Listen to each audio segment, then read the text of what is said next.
probably wondering, why am I outside? It's not really raining, and I have an umbrella.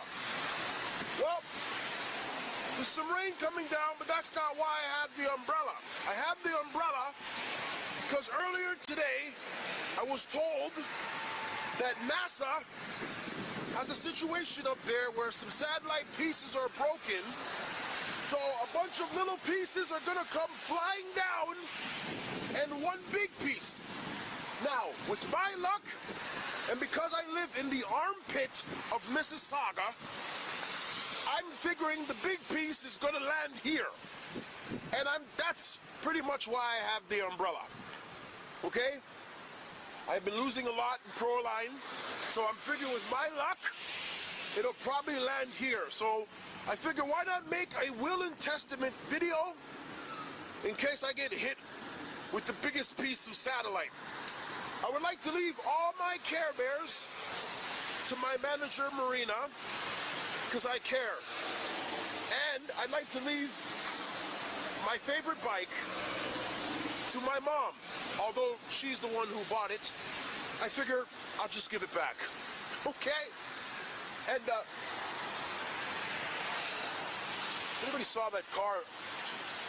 Satellite should land on that. Listen, I hope if there's any little pieces landing around here, can you please land on the construction workers so we can have some room on our highways?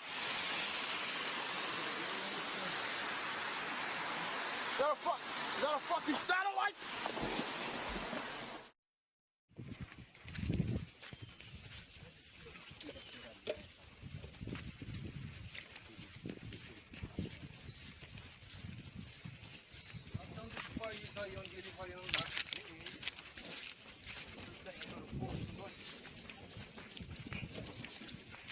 A imprensa chegando. Como foi pra você achar esse troço aí, seu homem? Seu ladrão de drone? Como? Esse morador aí. Daquele ali, esse morador caiu na fazenda dele, foi? Na fazenda dele.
Never know what's going to happen. This baby fell out of the sky and landed in our yard. It's never boring on the Welke farm. Thank God there's no horses out or it didn't hit the house.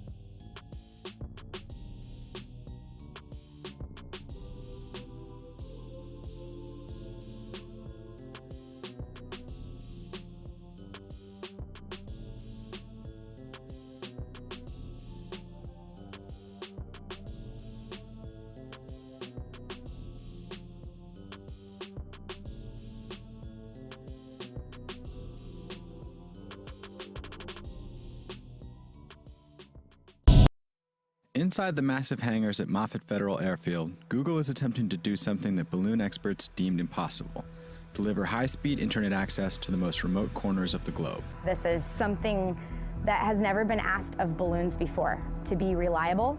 So the first thing we did was took a router, flew it on a weather balloon up to 10 kilometers and see if you could still get a signal. We are just like a cell phone tower, but in the sky. Another way to think about it is if you drive down the highway on a phone call, you will switch between cell towers.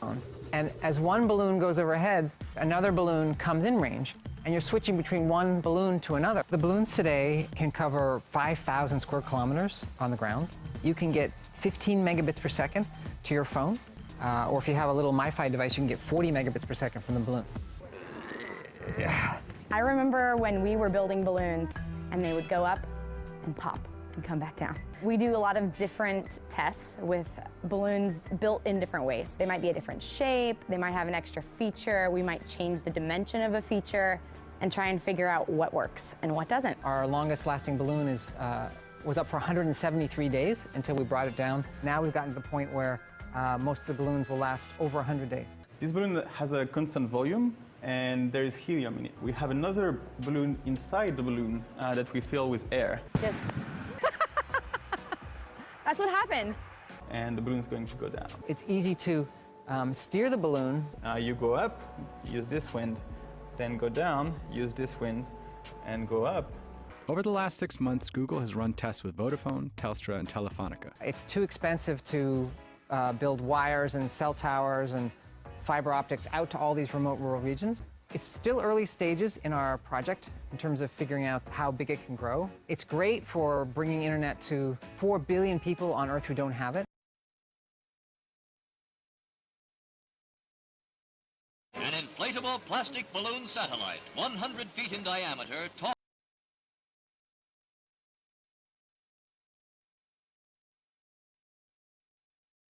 Between pine-covered hills near Palestine is one of the best-kept secrets in East Texas. The Columbia Scientific Balloon Facility is a renowned balloon launch site involved in world-class scientific research.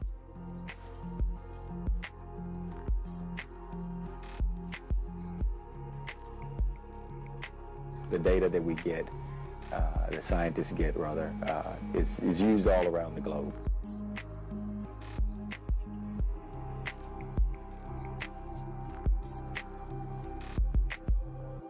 The National Scientific Balloon Facility was moved to Palestine in 1963.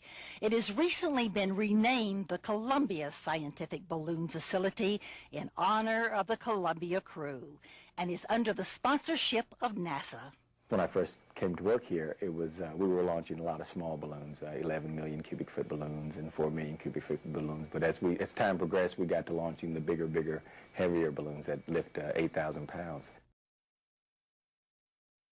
For balloon launches throughout the world, including Antarctica. A number of the facility's balloons are launched each year from that icy land with its 15 plus to 20 below temperatures. The balloons, made of material as thin as trash bags but bigger than football fields, are inflated with helium and launched on journeys to the edge of space. The data gathering and scientific experiments they carry out can be accomplished at a fraction of the cost of rockets. A lot of people think that what we do has to do with forecasting the weather. Weather forecasting, it's not, although weather monitoring for launches is part of the job. But what about sorting out the Big Bang Theory, detecting cosmic rays, measuring ozone layers, and hundreds of other scientific experiments that most of us don't understand? But what is accomplished by the Columbia Scientific Balloon Facility may well affect our lives and those of our children as long as this planet spins.